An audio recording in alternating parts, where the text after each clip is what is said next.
Bab 2341. Lukas tidak terlalu mempermasalahkan selama Thalia tidak mengganggunya saat bekerja. Dia terus fokus pada pekerjaannya. Beatrice melihat Thalia bergegas turun tangga begitu ia keluar, sambil memegang gelas di tangannya. Beatrice tidak mengerti mengapa Thalia tiba-tiba berlari ke atas padahal kamarnya berada di lantai pertama. Karena merasa ada yang tidak beres, Beatrice mengikuti Thalia ke dapur. Setelah Thalia sampai di dapur, dia mencuci gelas itu dengan penuh semangat. Mengapa dia mencuci gelas padahal biasanya itu tugas para pelayan? Beatrice bingung, jadi dia memanggil Thalia di pintu dapur. Thalia terkejut dan dengan cepat meletakkan gelas itu di wastafel. Dia berbalik menghadap Beatrice yang berdiri di pintu, tidak yakin apakah Beatrice melihat apa yang baru saja dilakukannya. "Nenek, bukankah nenek sedang beristirahat di kamar? Kenapa nenek di sini? Mau minum air? Mau kutuangkan air?" Ia menawarkan untuk menuangkan air sambil tetap berdiri di tempatnya seolah menyembunyikan sesuatu. Beatrice menatapnya sejenak sebelum tersenyum. "Aku tidak haus. Aku hanya keluar untuk jalan-jalan sebentar. Tapi kenapa nenek di dapur jam segini? Apakah nenek lapar? Mau kusuruh membuatkan nenek sesuatu untuk dimakan?" Thalia dengan cepat melirik ke belakang ke arah wastafel dan baru merasa lega setelah menyadari bahwa gelas itu sudah tidak terlihat oleh wanita tua itu.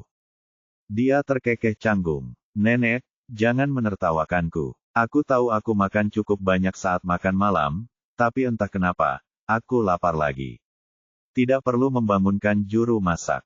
Aku bisa membuat sesuatu yang cepat seperti mie instan. Apakah nenek lapar? Jika ya, aku bisa membuatkannya untukmu juga." Beatrice tahu bahwa jika dia terus tinggal, Thalia pasti tidak akan mengungkapkan niat sebenarnya. Dia harus kembali ke kamarnya terlebih dahulu jika ingin tahu apa yang sedang direncanakan Thalia.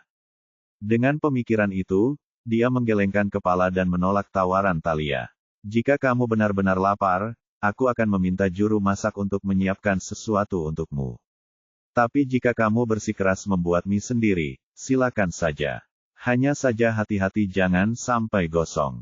Aku merasa agak lelah, jadi aku akan tidur." Thalia menghela napas lega. Dia melangkah maju beberapa langkah. "Baiklah. Selamat malam kalau begitu, nenek." Tanpa menoleh ke belakang, Beatrice berjalan kembali ke kamarnya. Setelah menutup pintu, Thalia menghela napas lega dan kembali ke wastafel untuk mencuci gelas hingga bersih tanpa noda. Saat meletakkan gelas di lemari kaca dan mencampurnya dengan gelas-gelas lainnya, ia tersenyum penuh kemenangan. Tidurlah nyenyak, Lukas. Setelah kembali ke kamarnya, Beatrice tidak langsung tidur. Sebaliknya, dia berdiri di ambang pintu sambil mendengarkan dengan tenang. Cedric, yang terbangun karena gerakan itu, tentu saja menjadi penasaran. "Sayangku, apa yang kamu lakukan? Sudah larut, dan kamu masih belum tidur. Besok kamu akan sakit kepala lagi." Bab 2342. Beatrice segera berbalik dan menyuruhnya diam. "Diam. Aku merasa ada yang aneh dengan Thalia. Aku ingin tahu apa yang sedang dia lakukan."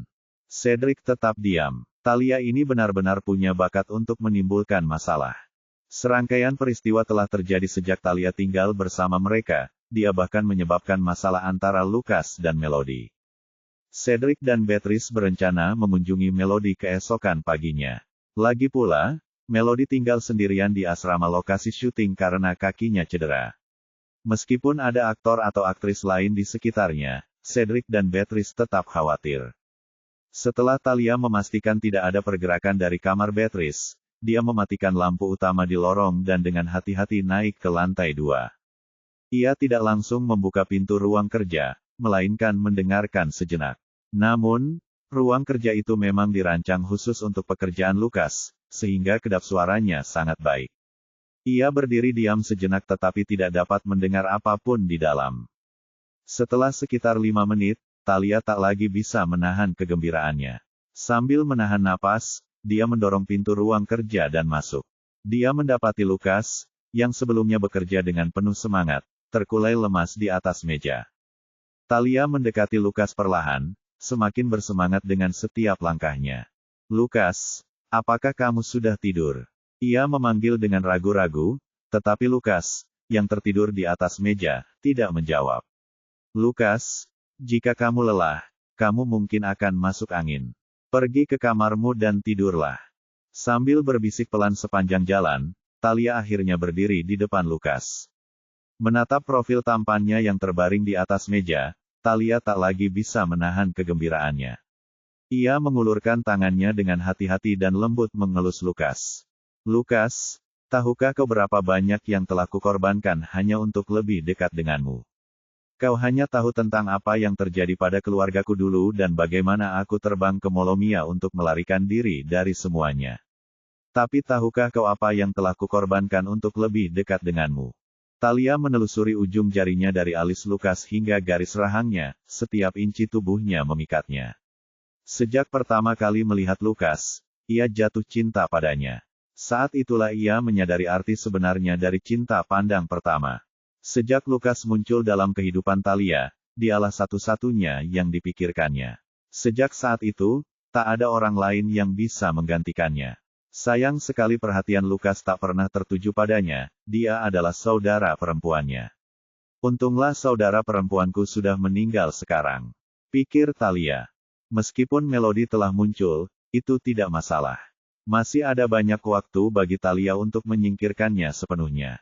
Lukas, sekarang hanya aku yang ada di sisimu sejak Melody yang bodoh itu pindah.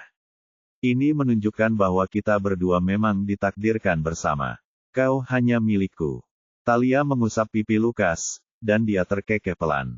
Claudia, oh Claudia, kematianmu sangat berharga. Karena dirimu, Lukas telah melindungiku selama bertahun-tahun ini. Talia memperhatikan Lukas yang tertidur sejenak sebelum mengeluarkan ponselnya untuk mengambil foto. BB 2343.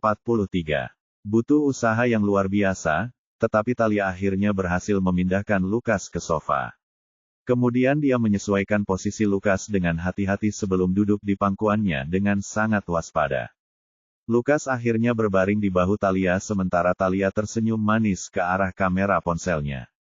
Begitulah cara mereka akhirnya mengambil foto yang sangat intim bersama. Sayang sekali. Alangkah indahnya jika kau terjaga. Sayangnya, kau sekarang terpesona oleh si jalang Melody itu, jadi kau tak bisa membedakan siapa yang sebenarnya kau sukai. Tak apa, aku akan selalu berada di sisimu sampai kau menyadari bahwa orang yang benar-benar kau cintai adalah aku. Talia mengambil banyak foto berturut-turut. Kemudian dia menatapnya dan mencondongkan tubuhnya dengan hati-hati. Kuharap kau tak akan terlalu menyalahkanku saat bangun nanti, Lukas. Seharusnya kau sudah putus dengan Melody sejak lama. Satu-satunya alasan aku kembali adalah untuk berurusan dengannya. Aku pasti akan membantumu menyingkirkan wanita merepotkan itu.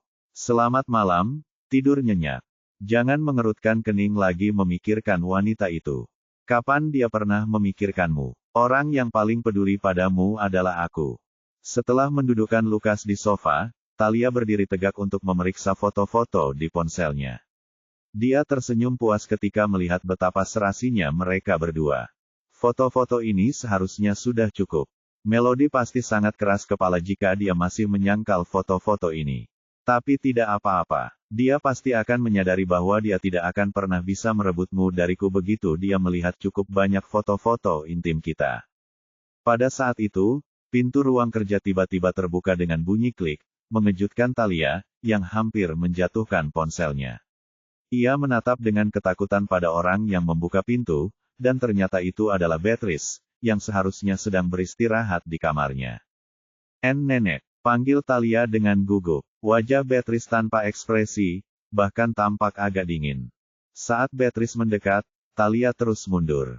Beatrice pertama-tama memeriksa pakaian Lukas untuk memastikan semuanya rapi sebelum mengalihkan pandangannya ke Talia, yang berdiri di dekatnya. Nona Talia, kamar Anda ada di lantai 1. Bagaimana Anda bisa berada di ruang kerja Lukas di lantai 2? Talia berusaha keras untuk mempertahankan senyumnya. Sepertinya Beatrice selalu waspada terhadapnya. Talia mengira Beatrice sudah kembali beristirahat. Ia beruntung Beatrice tidak masuk saat ia sedang memotret Lukas.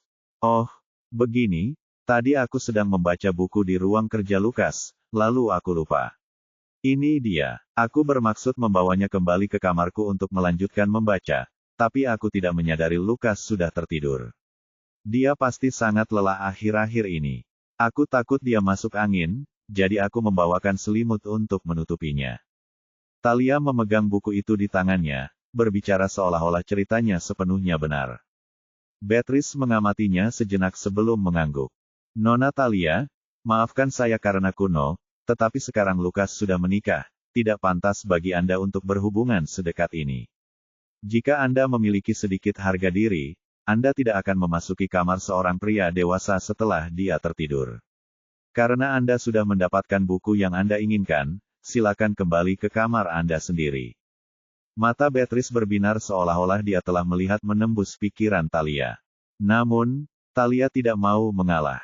Karena Beatrice tidak menyadari dia mengambil foto sebelumnya, dia membantah, "Nenek, aku mengerti bahwa nenek tidak menyukaiku, tetapi aku tidak melakukan sesuatu yang tidak sopan." Bab 2344. Nenek Beatrice, hanya karena nenek berprasangka buruk terhadapku bukan berarti nenek berpikir aku akan melakukan hal seperti itu. Lukas dan aku sudah berteman baik selama bertahun-tahun. Aku tidak tahu dia akan tidur di ruang belajar ketika aku datang untuk mengambil buku itu. Nenek benar-benar salah paham. Lagi pula, aku hanya menyelimuti Lukas karena khawatir padanya. Apakah nenek mengharapkan aku membiarkan seorang teman kedinginan di sofa sepanjang malam? Nenek bilang akan tidur lebih awal. Aku pasti akan turun ke bawah untuk menjemput nenek dulu jika aku tahu nenek masih bangun. Penjelasan Talia masuk akal dan bahkan sempurna. Beatrice menyadari bahwa dia tidak bisa menyalahkannya dan pada akhirnya tidak punya pilihan selain berkompromi. Begitu ya. Kalau begitu, saya mohon maaf atas kesalahpahaman ini, Nona Talia. Sudah larut malam, jadi sebaiknya Anda kembali ke kamar. Lukas sedang bersama saya di sini. Setelah mendapatkan foto-foto yang diinginkan, Talia tidak berlama-lama lagi. Ia memasang ekspresi sangat kesal, menggigit bibirnya. Ia memeluk ponsel dan bukunya, lalu meninggalkan ruang kerja. Sebelum turun ke bawah, ia memberikan senyum misterius pada ruang kerja itu. Sekalipun wanita tua ini sangat cakap, dia tidak mungkin bisa menang melawanku, pikir Talia. Setelah Talia turun ke bawah, Beatrice mengulurkan tangan dan menyentuh dahi Lukas.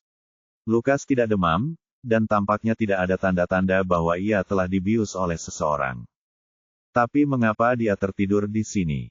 Pikir Beatrice. Sejak Melody pindah, Lukas semakin sering pulang ke kamar tidur yang ia tempati bersama Melody. Beatrice tahu dalam hatinya bahwa cucunya pasti sedang menderita. Setiap kali Lukas kembali ke kamar tidur mereka, dia akan teringat waktu yang dihabiskan bersama Melody. Karena itu, dapat dimengerti jika dia tidak ingin berada di sana sendirian. Namun, dia tetap bersikeras tidur di kamar itu karena mengingatkannya pada Melody. Oleh karena itu, Beatrice merasa aneh bahwa Lukas bisa tertidur di ruang kerja. Terlebih lagi, dia belum pernah mendengar Edmund menyebutkan apapun tentang perusahaan yang sedang sibuk akhir-akhir ini. Jadi mengapa Lukas tiba-tiba tertidur di ruang kerja? Lukas. Beatrice menyenggol Lukas beberapa kali, tetapi dia tidak bangun. Dia tampak tidur nyenyak, yang membuat Beatrice bingung. Namun, untuk saat ini dia belum menemukan petunjuk apapun. Tapi Talia tidak menghabiskan banyak waktu di ruang kerja tadi. Sekalipun dia ingin melakukan sesuatu, tidak akan ada cukup waktu, pikir Beatrice. Dia memastikan Lukas tidur nyenyak sebelum dia turun ke bawah. Saat melewati tangga, dia melihat cahaya redup berasal dari kamar Talia. Aku akan bersyukur selama wanita itu tidak menimbulkan masalah lagi, pikir Beatrice. Namun, dia tetap mencatat dalam hatinya untuk mengatur seseorang agar mengawasi setiap gerak-gerik Talia. Setelah Talia kembali ke kamarnya, dia dengan santai melemparkan buku itu ke atas meja lalu buru-buru berbaring di tempat tidur. Dia membuka ponselnya dan mulai mengagumi foto-foto yang baru saja diambilnya. Yang ini bagus, dan yang ini juga. Mana yang harus kukirim ke Melody? Talia berpikir sambil menelusuri foto-foto di ponselnya. Dia telah mengambil banyak foto, dan dia merasa harus memanfaatkannya. Jika tidak, foto-foto itu akan sia-sia jika hanya tersimpan di ponselnya untuk dinikmati sendiri. Setelah banyak pertimbangan, Talia akhirnya memilih foto di mana Lukas tampak bersandar mesra di bahunya. Yang terpenting, dari sudut pengambilan foto tersebut sulit untuk mengetahui bahwa dia sedang tidak sadarkan diri. Sebaliknya, foto itu tampak seperti foto yang diambil oleh pasangan yang sangat mesra. Talia juga menambahkan Melody sebagai teman di aplikasi perpesanan. Dia menambahkan Melody segera setelah tiba di sana, dan Melody baru saja keluar dari rumah sakit, dengan harapan menunjukkan niat baiknya. Namun, Melody sangat pandai berpura-pura, dan dia tidak pernah mengirim pesan kepada Talia di aplikasi ini. Kasihan Lukas. Dia sangat lelah sampai tertidur, Talia mengetik pesan itu. BB 2345. Talia mengirim pesan dan foto itu kepada Melody. Saat itu, Melody sedang membaca naskah yang dikirim Son melalui ponselnya. Terkadang, dia perlu mendiskusikan beberapa ide dari naskah tersebut dengan Son.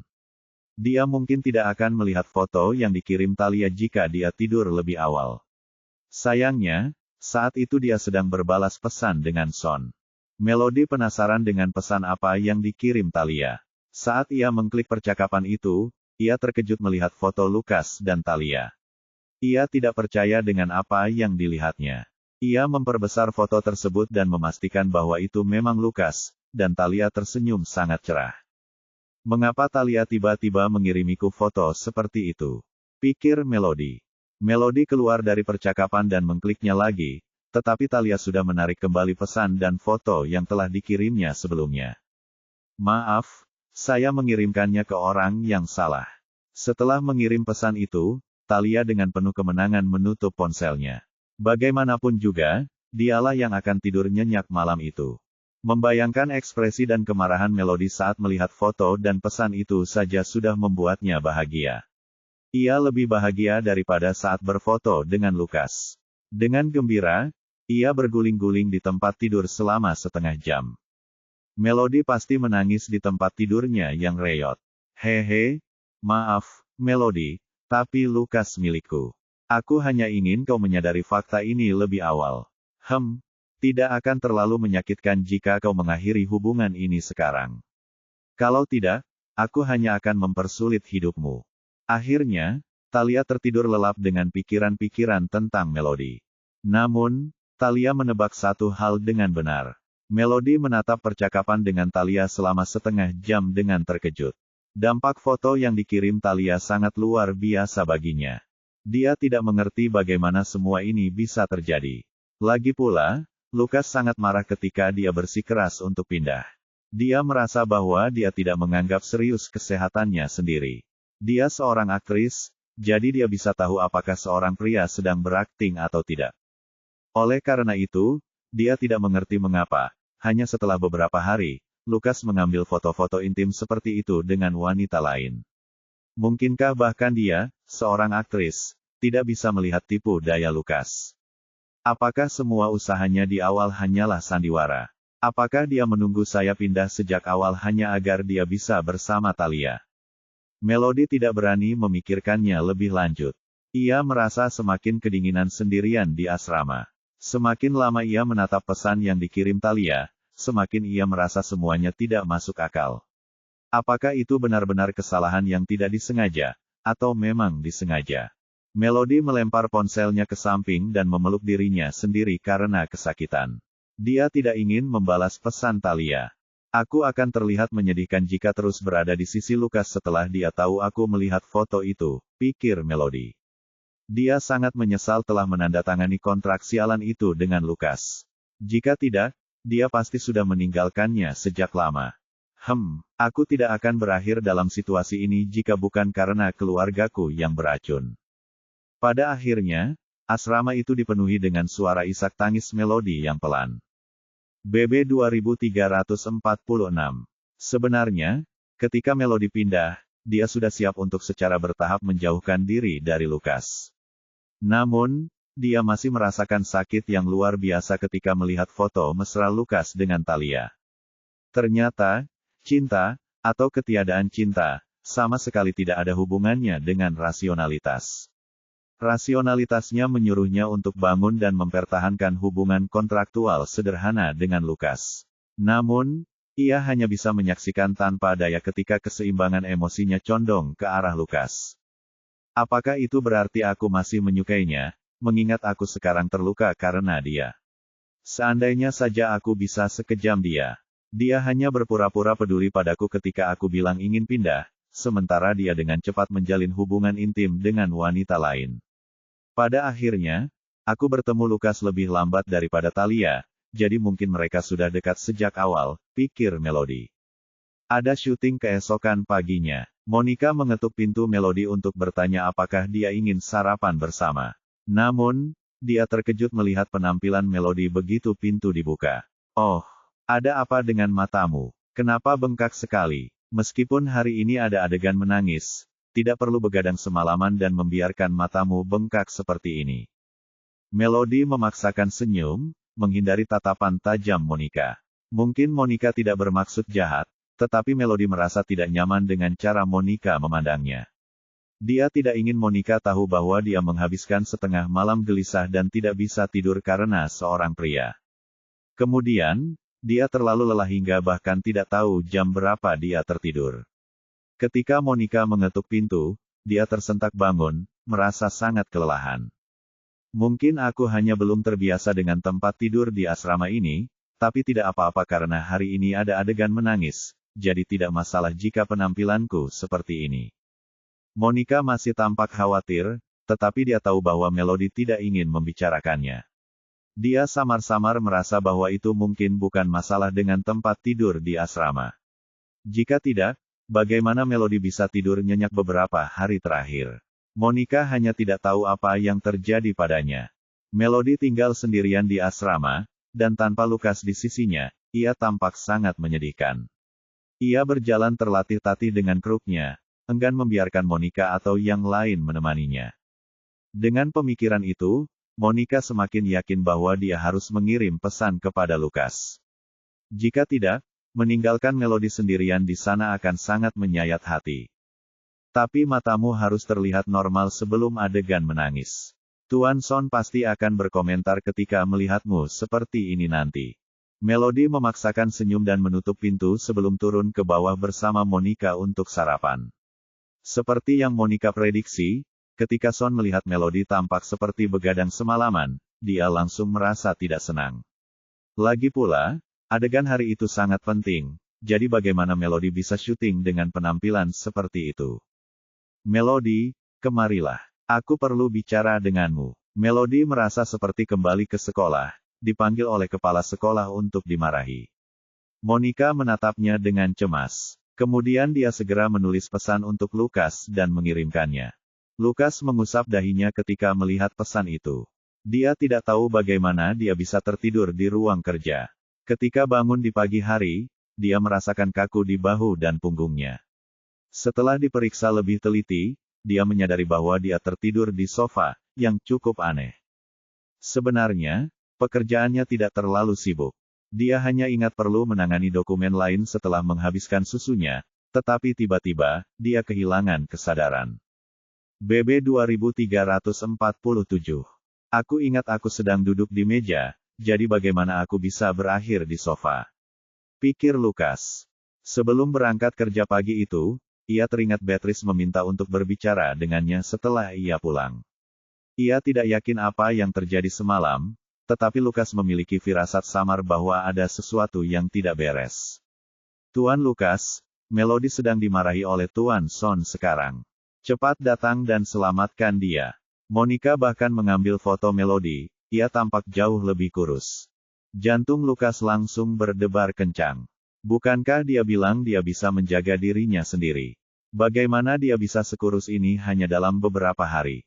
Rambut Melody acak-acakan tertiup angin, wajahnya pucat pasi tanpa rona merah, dan bahkan ada 2 lingkaran hitam di bawah matanya. Dia segera mengambil mantelnya dan bersiap untuk pergi. Edmund sedang memegang sebuah dokumen, siap mengetuk pintu, ketika Lukas membukanya. Sebelum dia sempat mengatakan apapun, Lukas buru-buru pergi, seolah-olah ada sesuatu yang mendesak terjadi. Aneh sekali, tidak ada hal penting hari ini yang membuatnya harus buru-buru keluar seperti itu. Dulu, ketika Melody bersikeras pindah ke asrama, Lukas telah mendapatkan informasi kontak Monica. Lukas tetap khawatir, meskipun Melody bersikeras bahwa dia bisa mengatasi semuanya sendiri. Monica jarang mengirim pesan kepadanya, hanya mengiriminya foto asrama Melody dan foto dirinya makan bersama Melody di kantin pada hari pertama Melody pindah. Selain itu, ia tetap menjaga jarak. Melody sama sekali tidak menyadari semua ini. Lukas tidak dekat dengan Monica, tetapi jika dia dekat, dia akan memintanya untuk mengambil lebih banyak foto.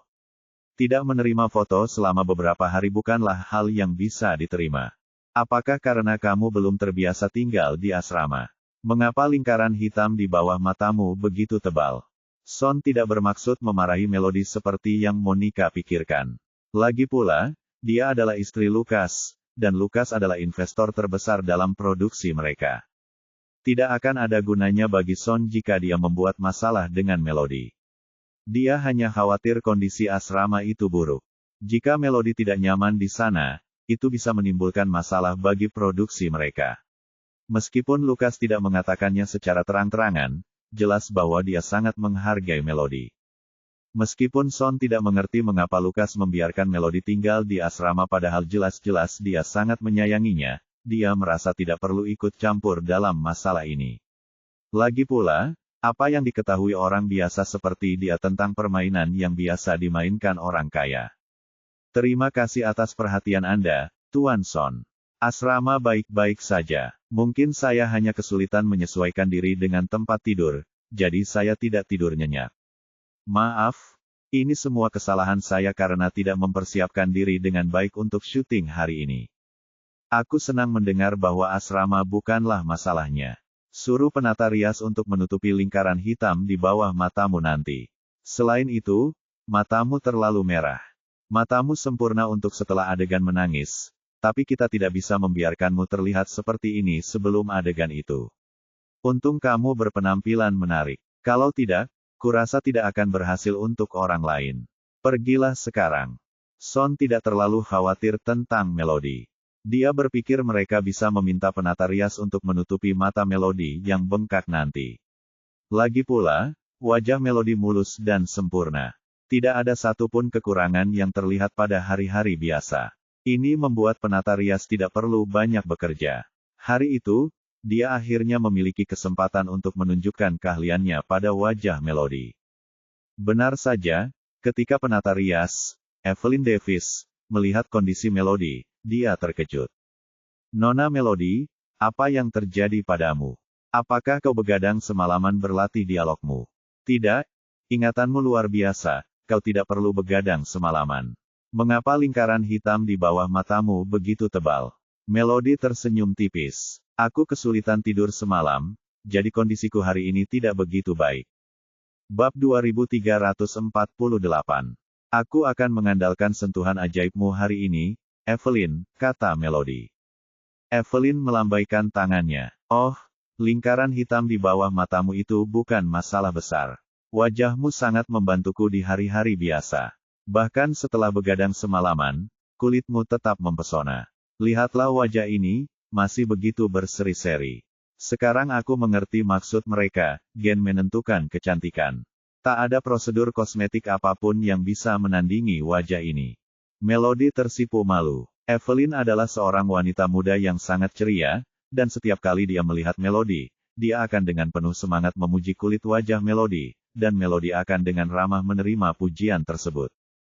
Saat Lukas tiba, riasan Melody hampir selesai.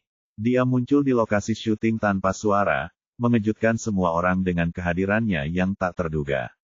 Beberapa anggota kru yang jeli segera melaporkan hal ini kepada Son, sementara Lukas dengan santai menghampiri seseorang dan menanyakan keberadaan Melody.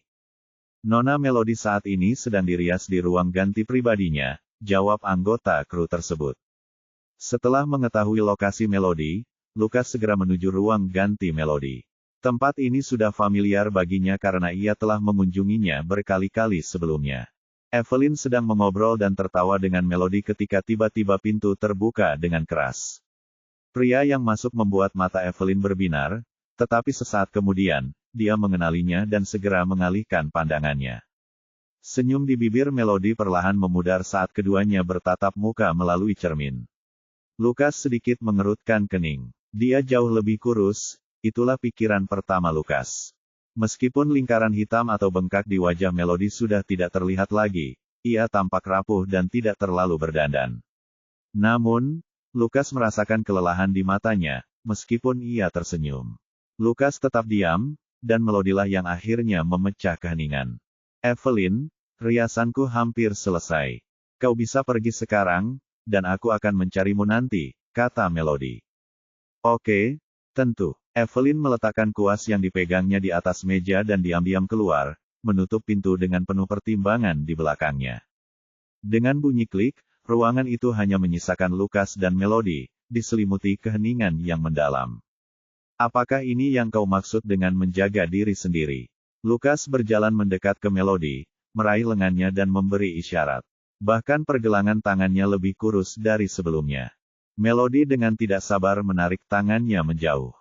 Peran ini mengharuskan saya untuk berpenampilan seperti ini. Lihat, saya duduk tepat di depan Anda dan baik-baik saja, kan? Jadi, bagaimana mungkin saya tidak menjaga diri saya sendiri? Lagi pula, apa yang membawa Anda kemari hari ini? Balas Melody, berusaha keras menyembunyikan emosinya, tetapi Lukas masih bisa merasakan sedikit kemarahan dan frustrasi dalam kata-katanya. Lukas mengerutkan kening. Meskipun sangat merindukannya, dia dengan murah hati telah memberikan kebebasan yang diinginkannya dengan tidak pergi ke asrama untuk menemuinya. Aku sudah melakukan semua yang dia minta, jadi kenapa dia masih marah? Bukankah seharusnya aku yang marah? Ada apa denganmu? Apa kau benar-benar tidak ingin sering bertemu denganku? Tanya Lukas. Melody mencibir. Oh, siapa yang tidak ingin bertemu dengan Lukas Rivera yang hebat? Ini bukan waktu yang tepat untuk kunjunganmu. Aku akan segera mulai syuting, jadi aku tidak punya waktu untuk berbicara denganmu. Jika tidak ada hal lain, silakan pergi. Kenapa kau tidak mau menatapku? Bab 2349. Sudah beberapa hari sejak terakhir kita bertemu. Apa kau tidak ingin bertemu denganku? Lukas menatap lurus ke arah Melody, yang belum mengangkat kepalanya sejak ia memasuki ruangan. Ketika mendengar Lukas mengajukan pertanyaan-pertanyaan yang begitu kurang ajar, ia gemetar karena marah. Beraninya dia bertanya apakah aku merindukannya. Semalam dia bermesraan dengan Thalia, dan hari ini dia juga bermesraan denganku. Apa dia pikir dia bisa mendapatkan kami berdua? Melody, yang dipenuhi amarah, mengangkat kepalanya dan menatap Lukas di cermin. Ini pertama kalinya aku melihatmu begitu tidak tahu malu, Lukas. Meskipun kita hanya memiliki hubungan kontraktual, tolong tunjukkan sedikit rasa hormat. Aku bukan tipe wanita seperti yang kau pikirkan. Jika kau bersikeras bersikap seperti ini, aku terpaksa akan mengakhiri kontrak kita lebih awal.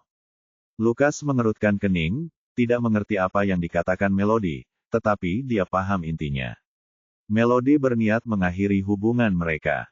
Marah, dia mencengkeram dagu Melody dengan kasar, memaksa Melody untuk menoleh ke belakang. Apa yang kau katakan? Aku tantang kau untuk mengulangi apa yang baru saja kau katakan. Tidakkah kau pikir kau terlalu sombong? Aku sudah melunasi semua utangmu, dan sekarang kau ingin kembali menjadi aktris yang angkuh dan hebat. Kau anggap aku ini apa? Orang bodoh yang bisa kau permainkan. Lukas sangat marah. Dia mencibir Melody. Jika aku jadi kau, aku akan menghadapi kenyataan daripada bersikap ragu-ragu. Kenapa kau tidak kembali saja menjalani hidupmu yang menyedihkan jika kau ingin melindungi harga dirimu? Melody memejamkan matanya dengan penuh penderitaan ketika Lukas mulai melontarkan kata-kata menyakitkan. Ia berkedip berulang kali, tetapi matanya tetap tertutup, tidak ingin menghadapi Lukas yang seperti ini. Ia merasakan bulu matanya sedikit basah. Saat Lukas mundur selangkah, ia menyadari bahwa ia telah tanpa sengaja mengucapkan terlalu banyak kata-kata menyakitkan. Ia kehilangan kendali atas emosinya saat mendengar Melody ingin meninggalkannya. Ia tidak tahu apa yang terjadi padanya. Kau tidak perlu mengingatkanku berulang kali berapa banyak utangku padamu.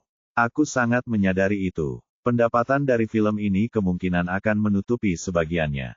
Yakinlah, aku akan mentransfer uangnya ke rekeningmu segera setelah syuting selesai. Maka kau tidak perlu khawatir lagi, aku tidak akan membayar utang atau mengganggumu, jawab Melody. Melody menundukkan kepalanya, nada suaranya terdengar agak santai, sementara alis Lukas tetap berkerut erat. Dia tidak datang untuk mendengar kata-kata ini dari Melody, tetapi dia sudah melakukan kesalahan, dan dia tidak mampu menelan harga dirinya dan menghiburnya. Lagi pula, Melody lah yang terus-menerus mengungkapkan keinginannya untuk meninggalkannya. Bagus kau tahu, prioritasmu sekarang seharusnya adalah memulihkan kondisimu. Sulit melakukan apapun dengan luka yang masih dibalut perban. Aku akan mengantarmu pulang jika kau terus semakin kurus seperti ini, kata Lukas tegas. Melody mengangkat kepalanya dengan marah. Apakah dia bahkan tidak punya kebebasan untuk memutuskan di mana dia tinggal? Dia tidak ingin kembali ke rumah besar keluarga Rivera, di mana dia hanya akan diliputi kecemburuan tanpa akhir terhadap Thalia. Dia tidak ingin menjadi seseorang yang dikendalikan oleh emosi, dan dia juga tidak ingin terseret ke dalam hubungan mereka. Apa hakmu? Aku baik-baik saja tinggal di sini, dan aku akan tinggal di manapun aku mau. Seru Melody dengan menantang. Mendengar balasan marah Melody, Lukas merasa niat baiknya disalahpahami. Ia tak kuasa menahan diri untuk mengejeknya. Lihat dirimu, dalam keadaan yang menyedihkan, seolah-olah kau baru saja menumpuk utang jutaan lagi kemarin. Bagaimana kau bisa mengurus dirimu sendiri? Sudah sepatutnya aku mengantarmu pulang jika kau tidak bisa mengurus dirimu sendiri. Lagi pula, apa bedanya di mana kau tinggal? Sama saja dimanapun. BB 2350. Melody memejamkan matanya dengan penuh kesedihan. Dia tidak ingin kembali ke tempat itu. Jika tidak masalah di mana aku tinggal, lalu mengapa aku tidak bisa tinggal di asrama? Aku suka di sini. Kumohon, Lukas, biarkan aku yang memutuskan di mana aku tinggal. Hidupku adalah milikku sendiri.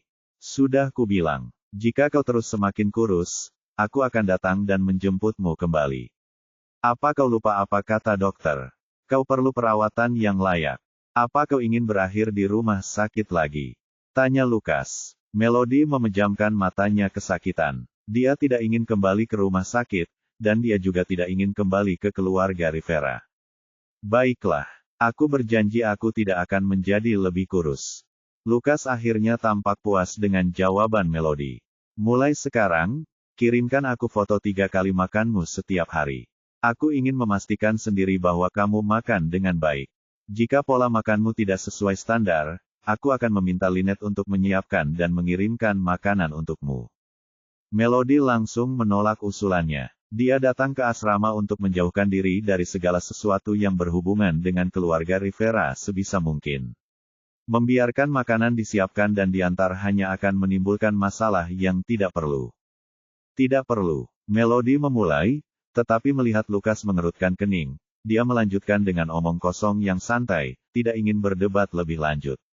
Aku tidak ingin menarik perhatian kru. Lagi pula, makanan di kantin enak. Seperti yang kau bilang, kau memintaku mengirimkan foto untuk konfirmasi. Mungkin kau akan puas dengan itu. Tolong jangan suruh Lynette memasak dan mengirimkan makanan kepadaku. Aku tidak mau itu, Melody bersikeras. Lukas menundukkan kepala, tenggelam dalam pikirannya. Setelah jeda yang cukup lama, dia dengan enggan setuju. Baiklah. Bukankah kau punya adegan yang harus difilmkan? Kenapa kau tidak pergi? Tanya Lukas sambil menatap Melody. Melody mendongak dengan terkejut. Bukankah dia akan pergi?